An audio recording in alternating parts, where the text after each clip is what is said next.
अरिहन्ताणम् ॐ नमो अरिहन्ताणम् ॐ नमो सिद्धाणम् ॐ नमो सिद्धाणम् ॐ नमो आयर्याणम् ॐ नमो आयर्याणम् ॐ नमो उवज्झायाणम् ॐ नमो उवज्झायाणम् ॐ नमो लोये सव्वसाहूणम् ॐ नमो लोये सव्वसाहूणम् एषो पञ्चनमुक्कारो एषो पञ्चनमुक्कारो सौवप्पावप्पणासनो सव्वप्पावप्पणासनो मङ्गलानं च सव्वेसिम् मङ्गलानं च सव्वेसिम् परमं हवै मङ्गलम् परमं हवै मङ्गलम् चत्तारि मङ्गलम् अरिहन्तामङ्गलम् सिद्धामङ्गलम् साहूमङ्गलम् केवली पन्नतो धम्मो मङ्गलम् चत्तारि लोगुत्तमा अरिहन्ता लोगुत्तमा सिद्धा लोगुत्तमा साहू लोगुत्तमा केवली पन्नतो धम्मो लोगुत्तमो चत्तारि शरणं पवज्जामि अरिहन्ते शरणं पवज्जामि सिद्धे शरणं पवज्जामि साहू शरणं पवज्जामि केवली पन्नतं धम्मं शरणं पवज्जामि धम्मं शरणं पवज्जामि धम्मं शरणं पवज्जामि धम्मं शरणं पवज्जामि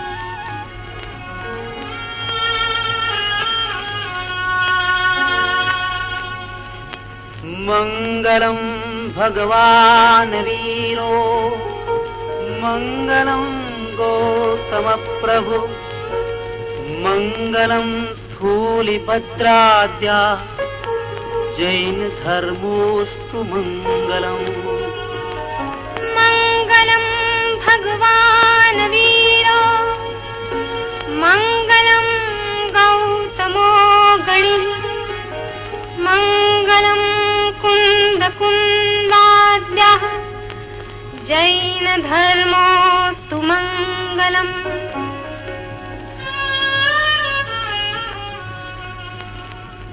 अज्ञानतिमिरान्धानां ज्ञानाञ्जनशलाकया चक्षुरुन्मीलितं येन तस्मै सद्गुरुवे नमः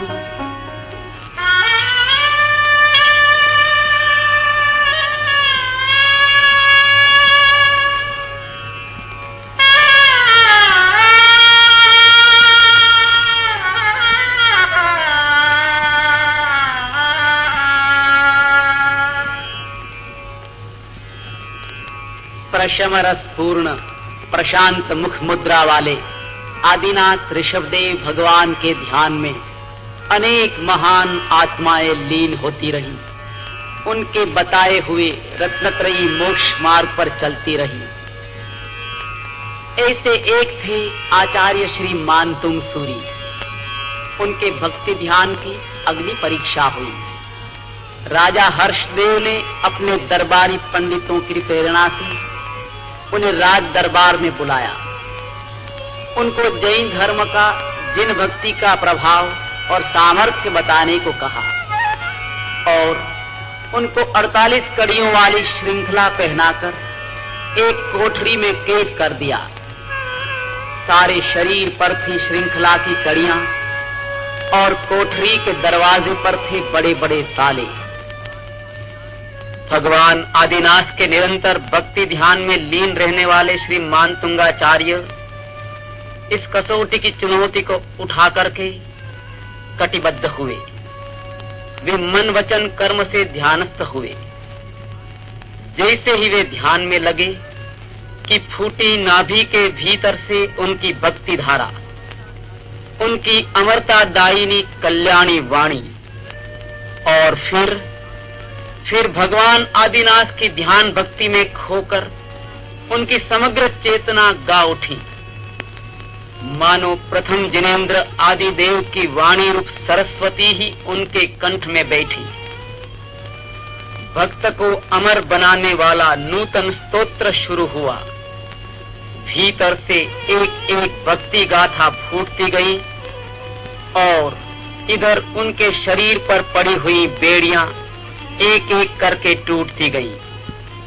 उनकी काया की ही नहीं, कर्मों की भी बेड़ियां टूटती गई।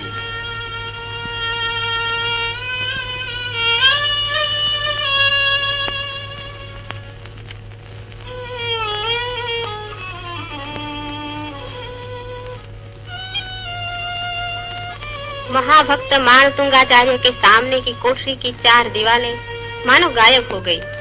उन्होंने तो सामने पाई उस पवित्र सिद्ध भूमि की चोटी और उस पर विराजमान देवाधिदेव भगवान आदिनाथ ऋषभदेव, आदि अरिहंत भगवान ऋषभदेव, अनंत आत्मगुण रूपी रत्नों के धारक, जिनके चरणों को सम्यक प्रणाम करते हैं स्थूल मणिरत्नों के धारक देवतागण, और जो है भवजल में डूबते हुए जनों के आलंबन।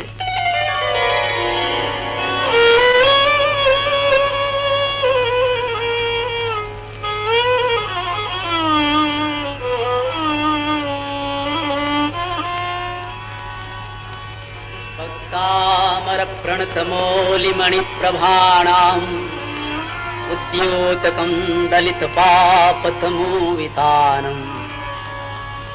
सम्यक् प्रणम्य जिनपादयुगं युगादा वालम्बनं भवजले पततां जनानाम् ये संस्तुतः सकलवाङ्मय तत्त्वबोधात् उद्भूत बुद्धिपटुभिः सुरलोकनाथैः स्तोत्रैर्जगत् हृदय चित्त हरेरुदारैः स्तोष्ये किलाहमपि तं प्रथमं जिनेन्द्रम्।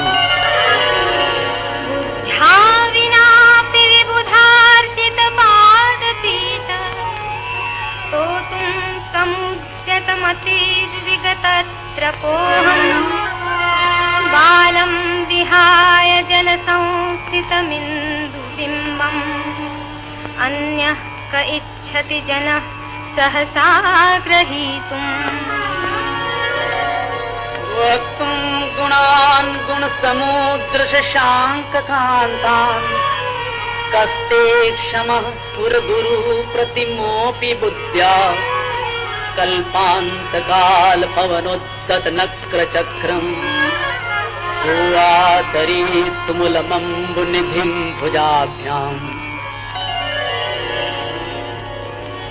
सोऽहं तथापि तव भक्तिवशान्मुनीश कर्तुं स्तवं विगतशक्तिरपि प्रवृत्तः प्रीत्यात्मवीर्यमविचार्य मृगो मृगेन्द्रम् नाप्येति किं निजशिशो परिपालनार्थम्। अल्पश्रुतं श्रुतवतां परिहासधाम त्वद्भक्तिरेव मुखरीकुरुते बलान्माम्। यत्कोकिलः किलमधौ मधुरं विरोति तच्चारुचूतकलिकानिकरैकहेतुः। वसन्तमेन भवसन्तति सन्निबद्धम् पापं क्षणाक्षयमुपैति शरीरभाजाम् आक्रान्तलोकमलिनीलमशेषमाशु सूर्यांशुभिन्नमिव शार्वरमन्धकारम् मत्वेति नात्तव संस्तवनमयेदम् आरभ्यते तनुयापि तव प्रभावात् चेतो हरिष्यति सतां नलिनीतलेषु मुक्ता फलद्युतिमुपैति ननूदबिन्दुः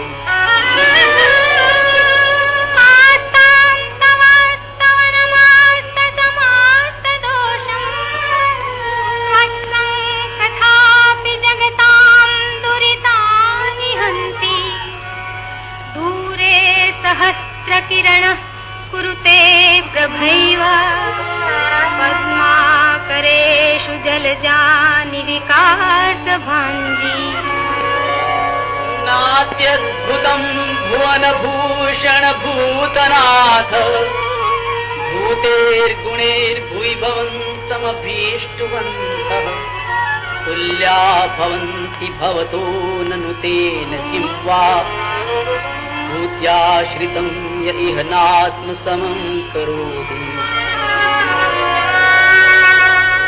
दृष्ट्वा भवन्तमनिमेषविलोकनीयम् नान्यत्र तोषमुपयाति जनात्यचक्षुः पीत्वा पया शशिकराद्युतिदुग्धसिन्धो क्षारं जलं जलनिधेरसितुं क इच्छेत्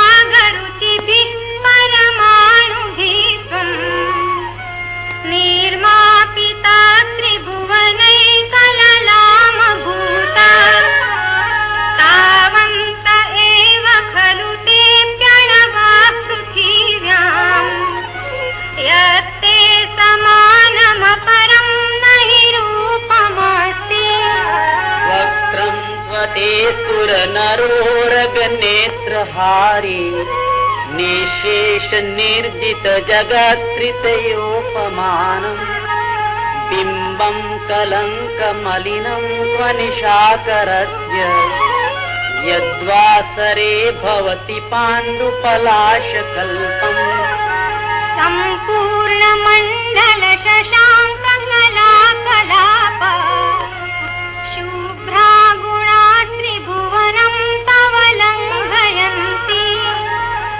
ये संश्रिता त्रिजगदीश्वरनाथमेकम् कष्टान्निवारयति सञ्चरतो यथेष्टम् चित्रं किमात्र यदि ते नीतं मनागपि मनो न विकारमार्गम् कल्पान्तकालमरुताचलिताचलेन किं मन्दराद्रिशिखरं चलितं कदाचित्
निर्धूमवार्तिरपवार्जिततेलपूरः कृत्स्नं जगत्त्रयमिदं प्रकटीकरोषि गम्यो न जातु मरुतां चलिता चलानां दीपो परस्त्वमसि नाथ जगत्प्रकाश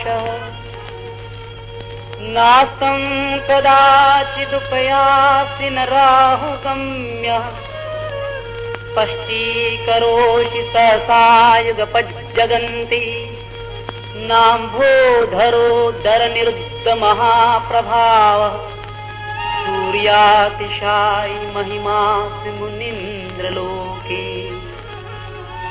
नित्योदयं दलितमोहमहान्धकारम् गम्यं न राहुवदनास्य न वारिदानाम् विभ्राजते तव मुखाब्जमनल्पकान्ति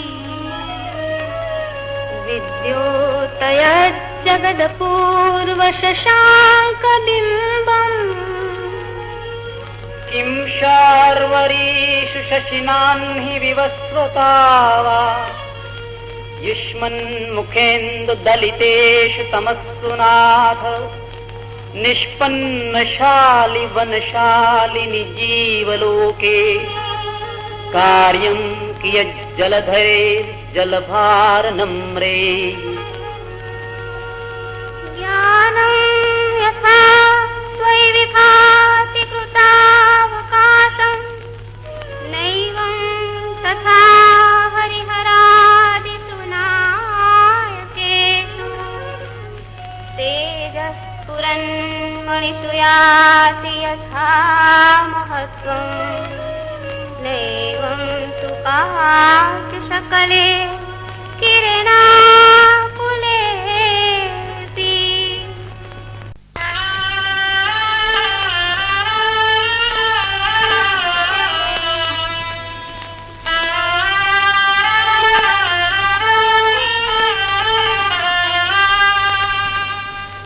मन्ये वरं हरिहरादय एव द्रष्टा द्रष्टेषु येषु हृदयं त्वयि तोषमेति किं वीक्षितेन भवता भुवि येन नान्यः कश्चिन्मनोहरति नाथ भवान्तरेऽपि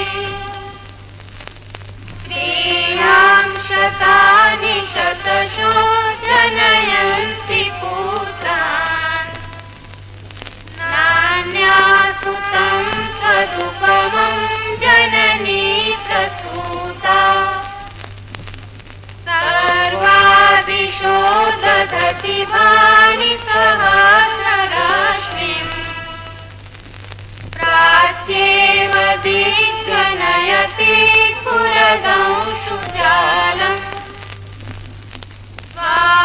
स्वामामनन्ति मुनयः परमं पुमांसम्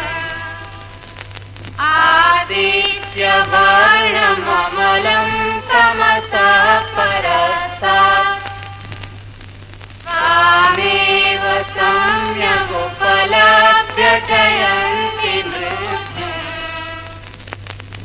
नान्यः शिव शिवपदस्य मुनीन्द्रपन्था स्वामव्ययं त्रिभुमचिन्त्यमसङ्ख्यमाद्यम्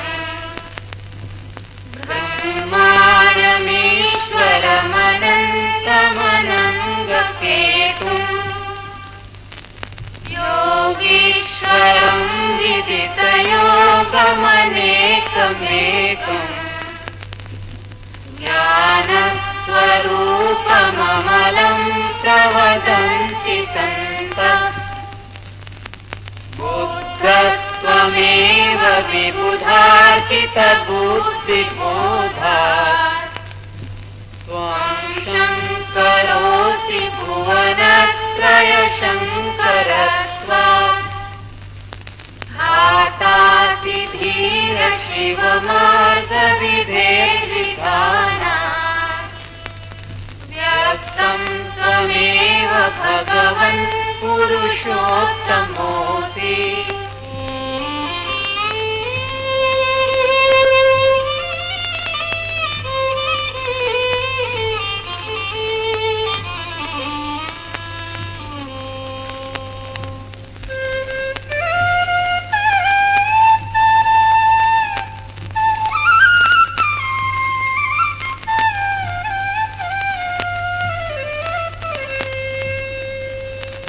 तुभ्यं नमस्त्रिभुवनार्तिहराय नाथ, तुभ्यं नमः क्षितितलामलभूषणाय, तुभ्यं नमस्त्रिजगतः परमेश्वराय, तुभ्यं नमो जिनभवो ददिशूषणाय।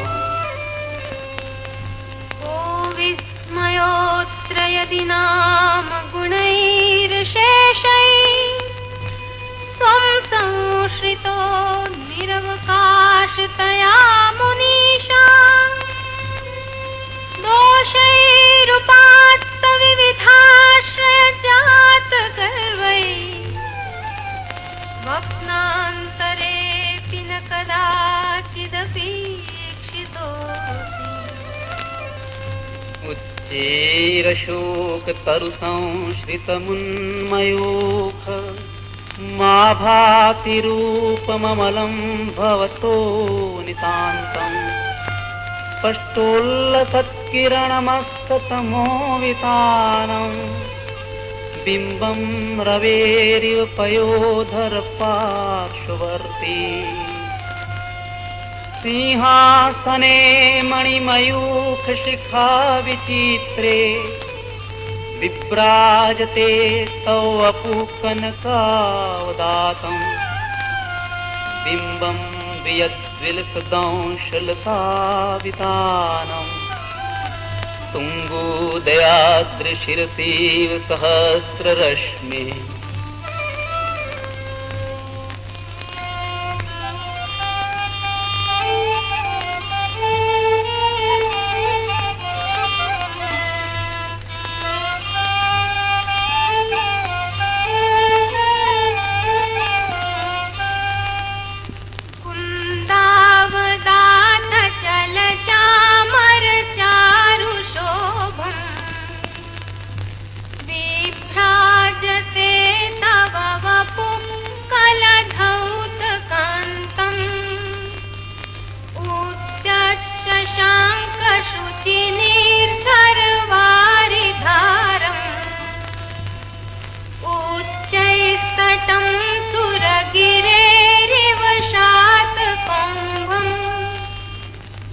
छत्रत्रयं तव विभाति शशाङ्ककान्तम्, उच्चैस्थितं स्थगितभानुकरप्रतापम्, मुक्ताफलप्रकरजालविवृद्धशोभम्, प्रख्यापयसि जगतः परमेश्वरत्वम्।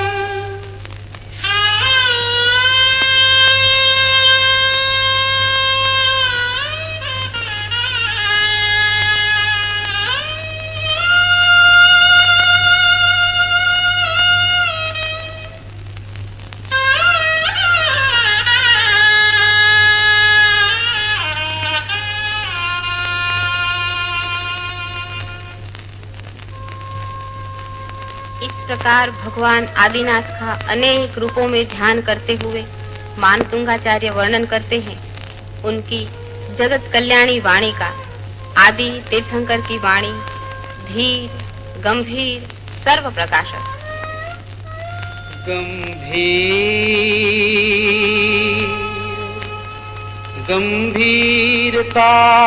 गंभीरतारवपूरित दिग्विभाग, त्रैलोक्यलोक शुभ संगम भूति दक्ष, सद्धर्मराज जय घोषण घोषकासन, खेदुंदुभिर्ध्वनति ते यशसः प्रवादी। मंदार सुंदर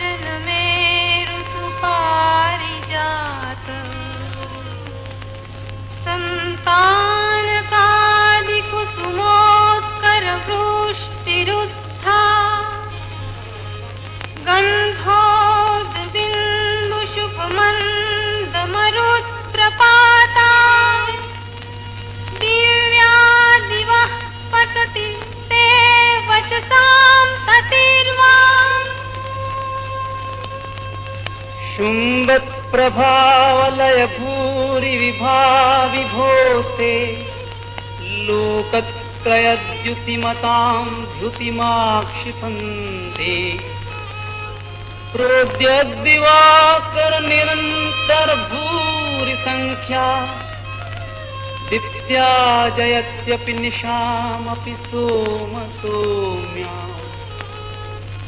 स्वर्गापवर्गगममार्ग विमार्गणेष्ट सद्धर्म तत्त्वकथनैक पटु त्रिलोक्याम् दिव्यध्वनिर्भवति ते विशदार्थ सर्वा भाषा स्वभाव परिणाम गुणैः प्रयोज्य पुण्यद्रहेम नवपङ्कज पुञ्जकान्ति पर्युल्लसन्नखमयूख शिखाभिरामो पादो पदानि तव यत्र जिनेन्द्रदत्तः पद्मानि तत्र विबुधाः परिकल्पयन्ति इत्थं यथा तव विभूतिर्भुजिनेन्द्र धर्मोपदेशन विधोन तथा परस्य यादृक्प्रभा दिनकृतः प्रहतान्धकारा तादृक्कुतो ग्रहगणस्य विकाशिनोऽपि। और फिर दर्शन वर्णन है भगवान की अतिशय संपदाएं, देवबंधु भी, पुष्पवृष्टि, दिव्य ध्वनि आदि प्रातिहार्यों का। ऐसे अतिशय संपन्न अरिहंत परमात्मा का ध्यान करने वाले को, उनके भक्त को संसार के कोई कष्ट पीड़ा नहीं पहुंचा सकते।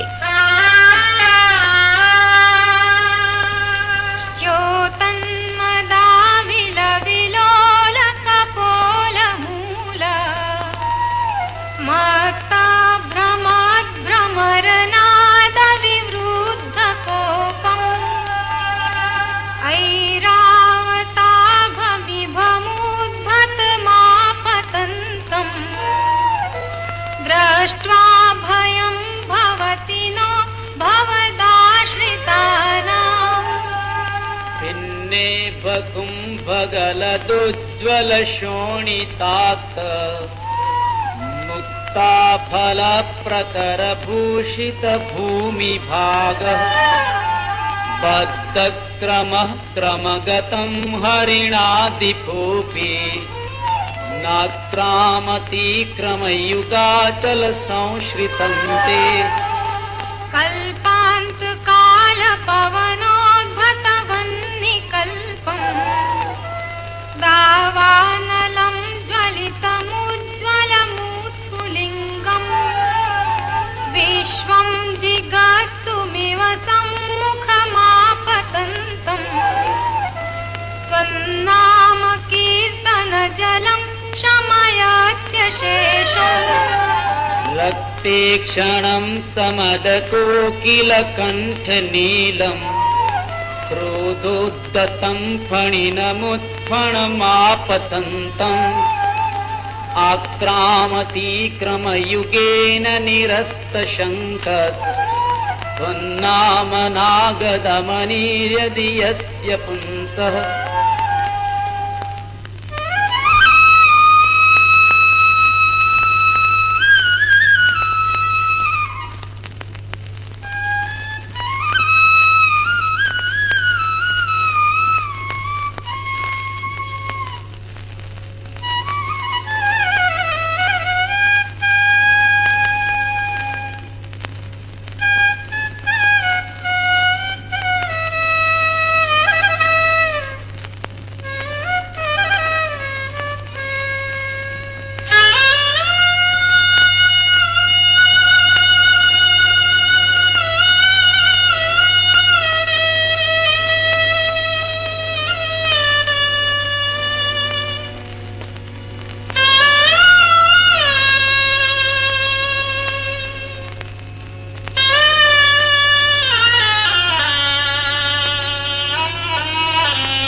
गजगार्जित भीमनाद माजो बलं बलवतामपि भूपतीनाम् उद्यद्दिवाकरमयूखशिखापविद्धम् त्वत्कीर्तनार्थमिवाशुभिदामुपैति कुन्ताग्रभिन्न